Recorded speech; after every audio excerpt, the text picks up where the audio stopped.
buat kita semua, buat Anda saudara yang ada dan yang sedang mengikuti bersama-sama dengan kami GPD Brisbane.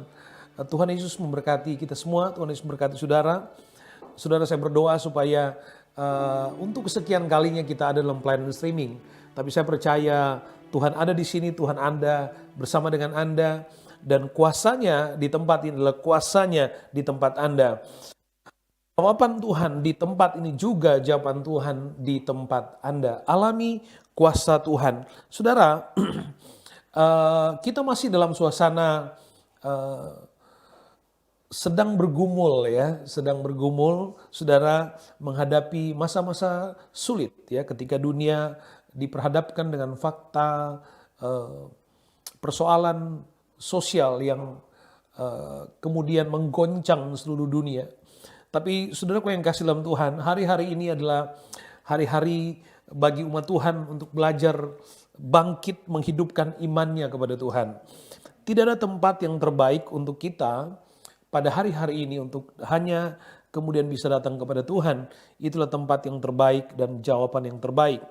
Saya katakan kepada jemaat beberapa waktu yang lalu, masa-masa sulit hari ini baru merupakan sebuah, seperti halnya masih exercise buat kita ya, untuk iman kita semakin teguh di dalam Tuhan, supaya kita mengenal Tuhan dengan iman ya, mengenal Tuhan dengan iman. Oke. Mari saudaraku yang kasih dalam Tuhan, saya ingin kita mengawali pembacaan firman Tuhan dalam Yohanes pasal yang ke-13. Kita akan lihat ayat yang ke-12 terlebih dahulu. Yohanes 13 ayat yang ke-12, puji Tuhan. Saudara bisa mengikuti pembacaan melalui screen saudara, saya baca buat kita semua. Puji Tuhan. Sesudah ia membasuh kaki mereka, ia mengenakan pakaiannya dan kembali ke tempatnya. Lalu ia berkata kepada mereka, mengertikah kamu apa yang telah kuperbuat kepadamu? Mengertikah kamu apa yang telah kuperbuat kepadamu? Saudara, pada perikop ini kita mendapati kisah ketika Yesus membasuh kaki murid-muridnya. Sebuah keteladanan yang sangat tinggi yang Yesus lepaskan untuk gereja Tuhan.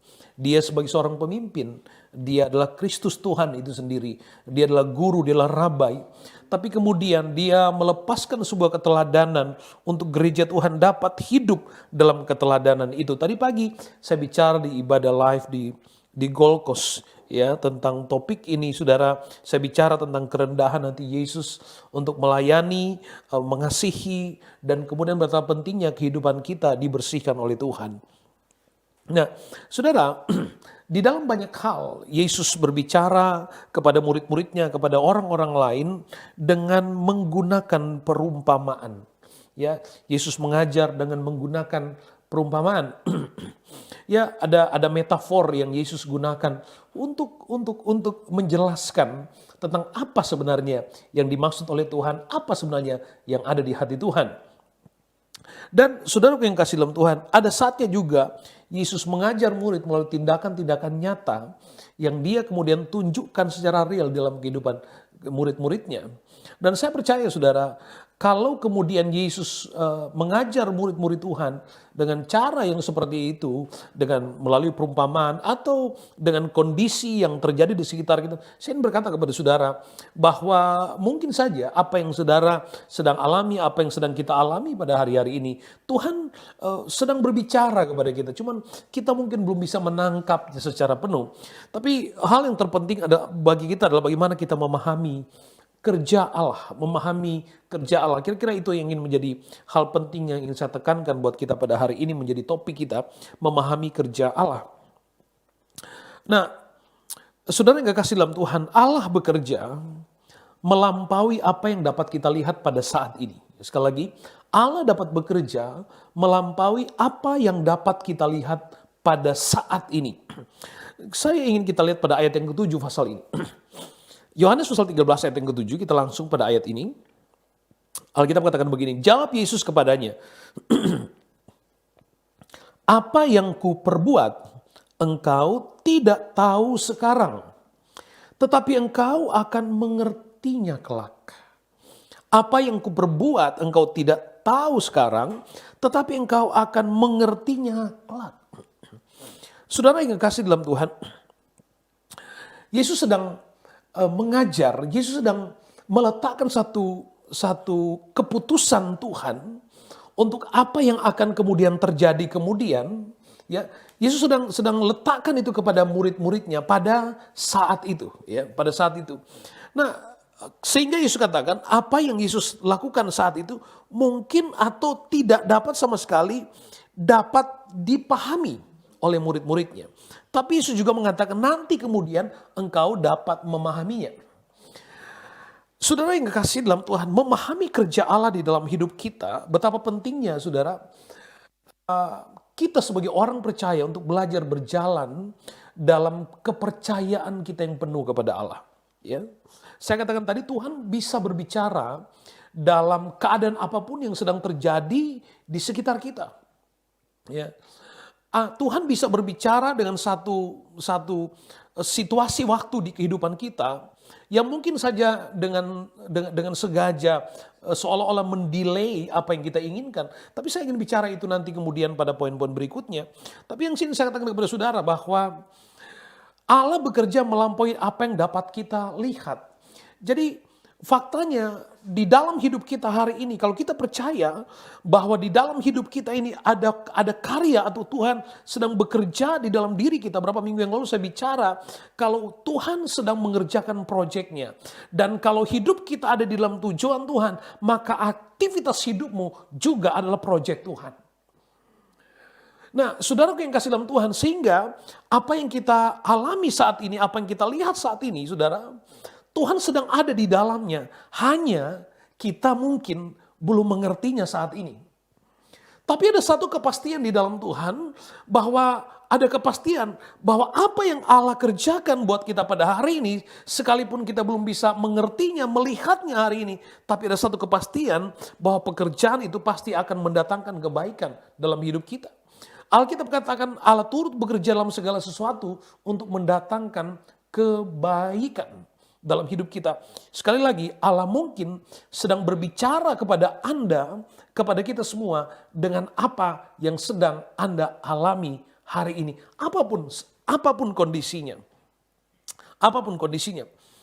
Sehingga saya ingin berkata kepada saudara, mungkin apa yang ada di dalam rumah tangga kita, yang sedang terjadi di pekerjaan kita, di studi kita, di kehidupan individual kita, di pelayanan kita, di komunitas kita. Saudara, kita melihat sesuatu yang tidak seperti yang kita harapkan. Tidak seperti yang kita inginkan. Kita telah melakukan secara maksimal semuanya. Tapi hasilnya seolah-olah tidak seperti yang terukur dalam pikiran kita. Tapi saya ingin katakan kepada saudara, sepanjang kita melakukan itu semua, perjalanan hidup kita adalah di dalam Tuhan. Maka saya ingin berkata kepada saudara, pada sesuatu yang tidak dapat kita ukur, kita tidak dapat lihat dengan pikiran kita sekalipun, maka Allah ada di dalamnya dan Allah sedang mengerjakan sesuatu di dalamnya yang belum kita lihat hari ini, tapi Allah sedang berikan satu kepastian. Mungkin besok, mungkin minggu depan, mungkin bulan depan, atau nanti itu akan mendatangkan buah yang manis. Sehingga memahami kerja Tuhan pada hari ini dibutuhkan bukan hanya sekedar sesuatu yang dapat kita lihat, tetapi sesuatu yang dapat kita yakini, sesuatu yang dapat kita imani. Makanya saudara, Alkitab katakan, Ibrani pasal 11 ayat pertama, kita mengerti tentang definisi iman. Pada sesuatu yang belum dapat kita lihat secara clear, pada sesuatu yang sifatnya masih blur di hadapan kita, tapi kita sedang setia di dalam Tuhan, maka disitulah dituntut iman kita bekerja secara aktif. Alkitab katakan begini, Ibrani 11 ayat 1, iman adalah dasar dari segala sesuatu yang kita harapkan, dan iman adalah bukti dari segala sesuatu yang tidak kita lihat. Iman adalah bukti dari sesuatu yang belum kita lihat hari ini, yang tidak dapat kita lihat hari ini. Tapi dengan iman kita mampu menjangkaunya. Dengan harapan ada kepastian bahwa tidak mungkin apa yang sedang terjadi hari ini kemudian tidak ada tujuan di dalam Tuhan. Sebab di dalam segala sesuatu Allah berkarya, Allah bekerja, sebab hidup kita ini adalah proyek Tuhan. Maka hasilnya harusnya manis dalam rancangan Allah. Ya, manis dalam rancangan Allah. Jadi saudaraku yang kasih dalam Tuhan, mempercayai Tuhan, mengimani Tuhan, pada keadaan yang sedang terjadi di hidup kita saat ini, sekalipun itu tidak seperti yang kita harapkan, tapi imanmu sedang bertumbuh di dalam Tuhan, tetap percaya, tetap beriman. Disitulah imanmu, iman kita semua dituntut untuk hidup, ya, dituntut untuk hidup.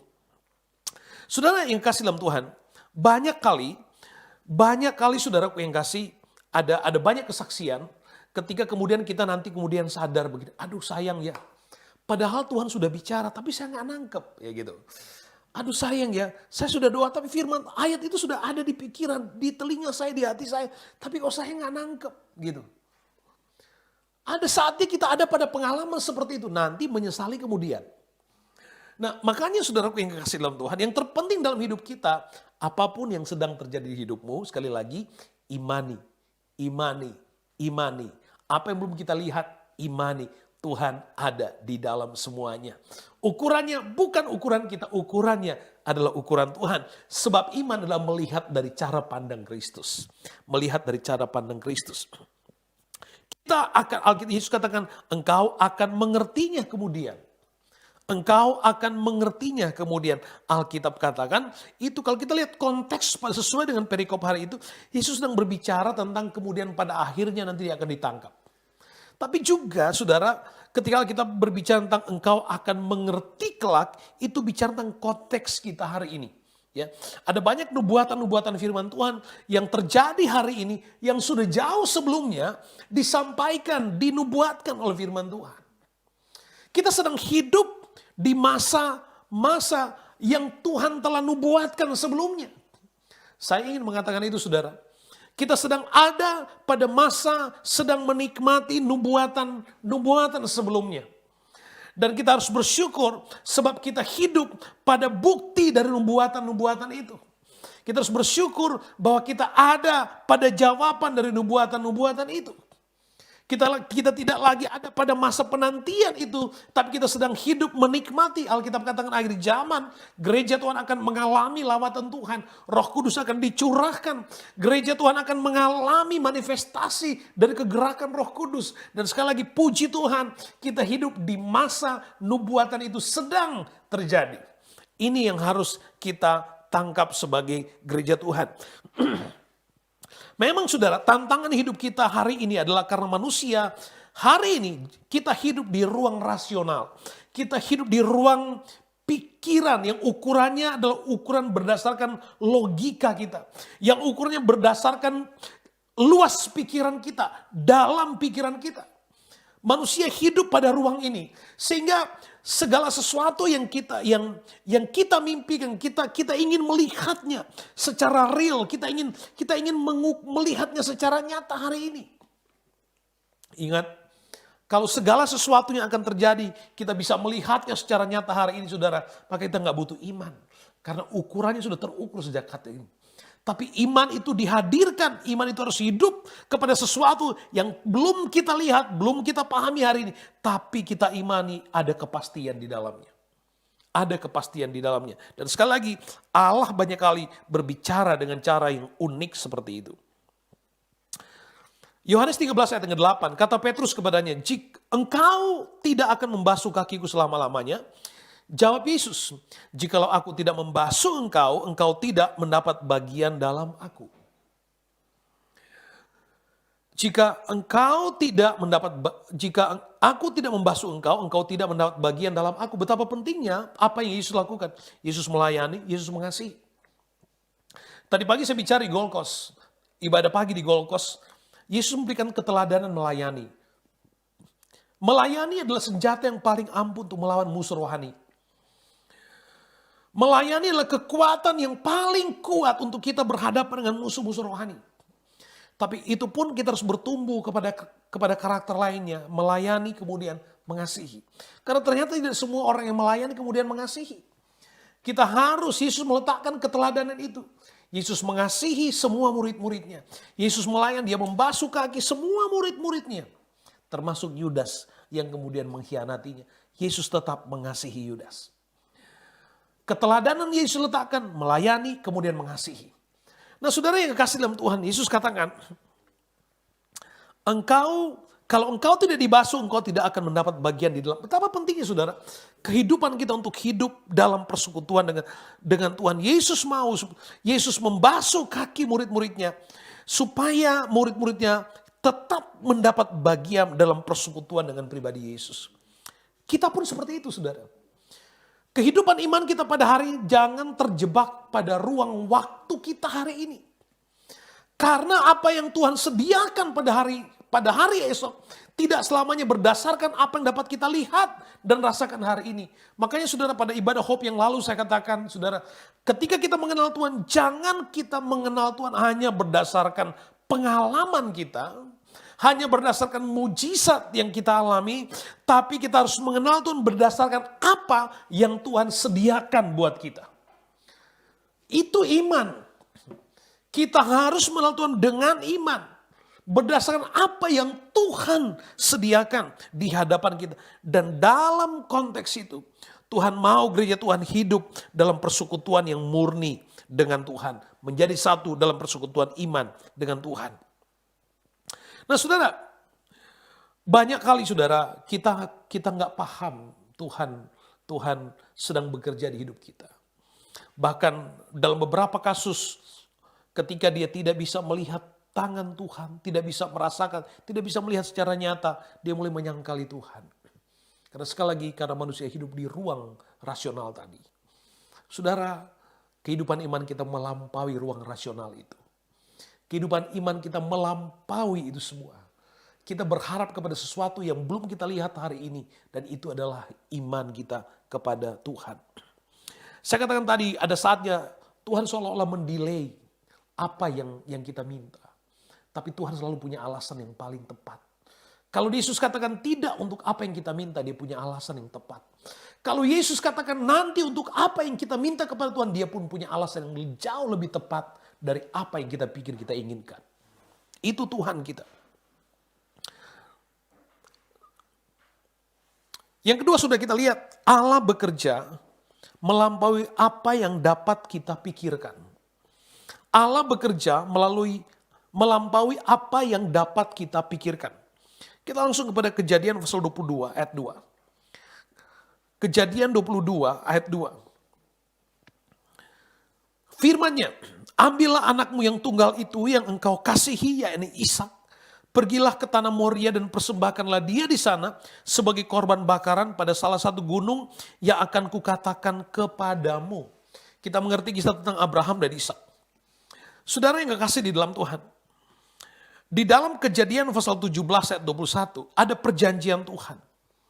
Ya, ada perjanjian Tuhan bahwa Tuhan akan memberkati keturunan Abraham melalui Ishak.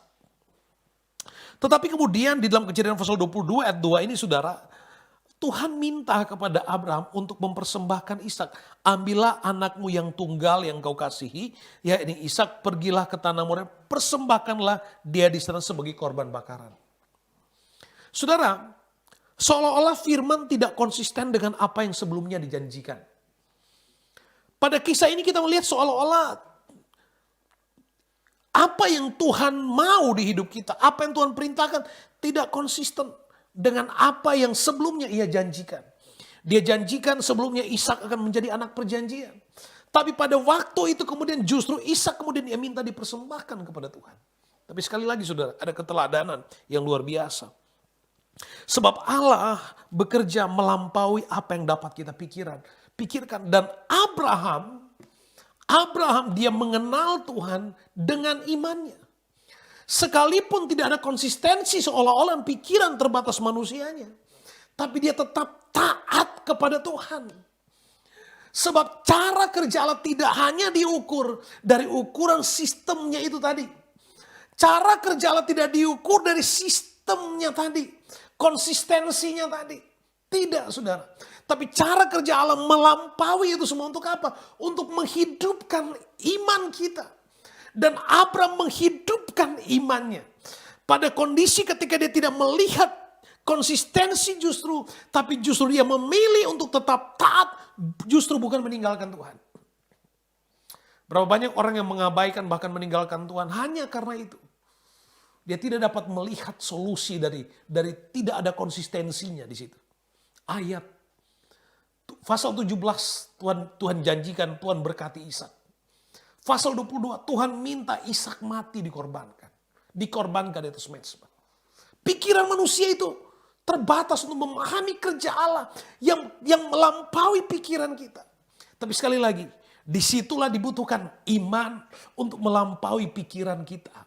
Allah bekerja di atas ruang pikiran kita, melampaui pikiran kita. Supaya apa? Supaya iman kita dapat hidup. Supaya iman saudara dapat dihidupkan. Supaya kita mengenal Tuhan bukan berdasarkan ukuran pikiran kita. Supaya kita mengenal dan bertumbuh berdasarkan iman.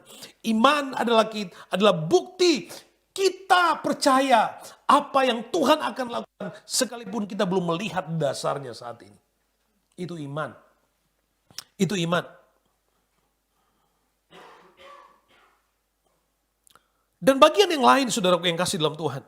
Allah bekerja melampaui apa yang dapat kita rasakan. Allah bekerja melampaui apa yang dapat kita rasakan. Yohanes pasal yang ke-11. Yohanes pasal yang ke-11. Di sana ada kisah tentang ketika Lazarus dibangkitkan. Alkitab berkata, Yesus mengasihi Lazarus dan kedua saudaranya. Dan saat itu Lazarus sedang sakit dan Yesus tahu Lazarus sedang sakit. Mereka datang memberitahukan kepada Yesus, Lazarus atau dia yang engkau kasih sedang sakit. Tetapi saudara, Yesus tidak datang dan langsung melakukan mujizat. Perhatikan baik. Jadi ada persoalan di sana. Yesus tahu dia sakit. Yesus mengasihinya. Yesus tahu dia sakit tapi Yesus tidak datang melakukan mujizat. Saudara perhatikan baik. Yesus mengasihi, Yesus tahu tapi Yesus tidak tolong. Saudara, cara kerja Allah melampaui apa yang dapat kita rasakan. Tidak hanya melampaui apa yang dapat kita lihat, apa yang dapat kita pikirkan, apa yang dapat kita rasakan. Banyak kali kita merasa spesial di hadapan Tuhan. Tuhan, kok Tuhan, aku sudah melakukan semua. Kita percaya banget Tuhan mengasihi kita. Tapi justru kita nggak mengalami. Seolah-olah Tuhan, mana tangan Tuhan? Kok tangan Tuhan jauh sekali? Apakah Tuhan tahu? Mungkin kalau Tuhan tidak tahu, kita oke. Kita bisa oke. Tapi kita tahu Tuhan tahu karena dia mengasihi kita. Dia mengasihi kita, dia tahu apa yang kita rasakan. Dia tahu apa yang kita rasakan, tapi kita tidak mendapatkan pertolongan.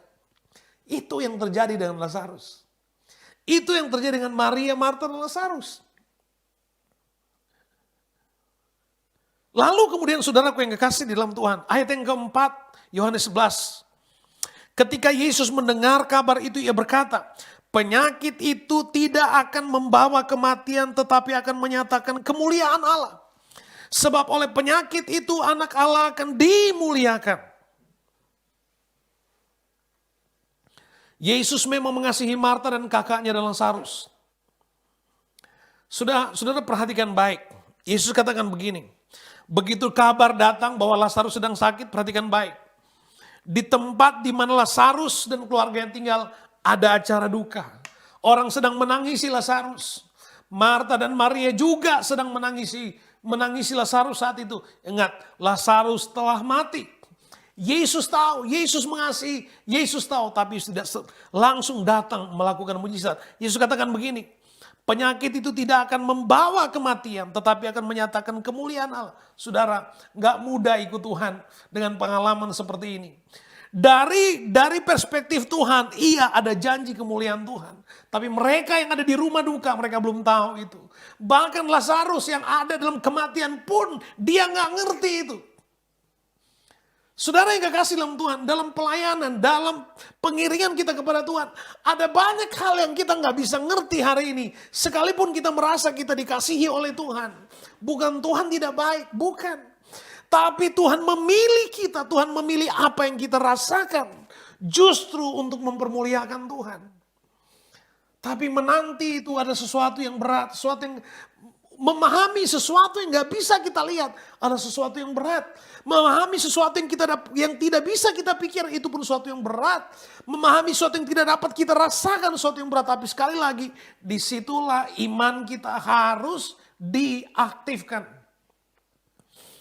Lalu saudaraku yang kekasih dalam Tuhan, ayat yang ke-6, namun setelah didengarnya bahwa Lazarus sakit, Alkitab bilang begini, ia sengaja tinggal 2 hari lagi di tempat di mana ia berada. Saudara, bagi orang yang butuh pertolongan, bagi orang yang sakit, bagi orang yang kritis, bahkan saudara bagi orang yang butuh pertolongan, 2 hari itu sesuatu yang menanti 2 hari adalah sesuatu yang berat.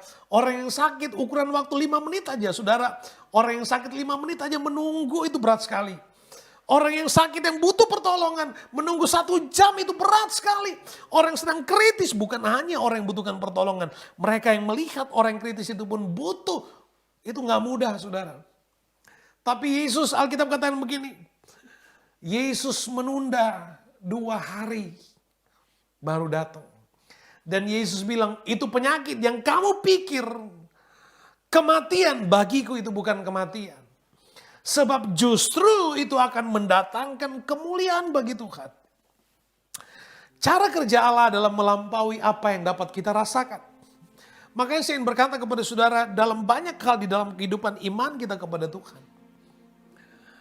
Sekalipun kita merasa kita adalah orang yang dikasihi Tuhan. Kita tahu Tuhan mengerti apa yang kita rasakan. Itu pun tidak kemudian kita mengalami jawaban, tidak. Ada masa Tuhan dengan sengaja mendelay jawaban itu. Ada masa Tuhan dengan sengaja seolah-olah membiarkan kita dengar baik. Kalau Allah seolah-olah membiarkan kita bukan berarti dia sama sekali melupakan kita. Tidak. Karena dia memilih kita yang seolah-olah dilupakan. Untuk dapat memuliakan Tuhan. Melalui peristiwa yang kita alami. Mungkin Allah sedang berbicara dalam kehidupan saudara. Dari apa yang sedang terjadi hidup Anda hari ini. Dari apa yang sedang Anda alami, dari apa yang sedang kita alami, sedang keluarga, komunitas kita alami hari ini. Kita nggak tahu, kita nggak bisa mengertinya, kita nggak bisa, nggak ada poin untuk kita bisa menemukan rasionalitasnya, nggak ada poin. Tetapi saudaraku yang kekasih di dalam Tuhan Yesus, bagi kita, bagi Anda, bagi saudara yang hatinya tetap beriman kepada Allah. Berjalan dengan iman, dengar baik. Sesuatu yang kita pikir berat banget. Sesuatu bahkan yang kita pikir seolah-olah Tuhan gak jawab, dengar baik. Ada peristiwa di hidupmu yang Allah dengan sengaja seolah-olah mendelay. Untuk apa? Supaya Allah dapat dimuliakan. Bukan Allah melupakan, bukan. Supaya Allah dapat dimuliakan. Sekali lagi, memahami kerja Allah. Allah bekerja melampaui apa yang dapat kita rasakan. Kalau ukurannya hanya apa yang dapat kita lihat. Ukurannya hanya apa yang dapat kita pikirkan. Apa yang dapat kita rasakan. Kita mungkin berkata kepada Tuhan, di manakah Engkau? Apakah Tuhan gak lihat derai air mataku? Apa Tuhan gak lihat sakit hatiku? Apa Tuhan gak lihat kebutuhanku? Tuhan mengerti semua itu. Gak ada satu peristiwa di hidupmu yang terlupakan, terlewatkan oleh Tuhan. Satu rambut di kepalamu terhitung semuanya oleh Tuhan. Setiap dedikasi dan pengenalanmu akan Tuhan oleh iman, percayamu, itu pasti berbuah.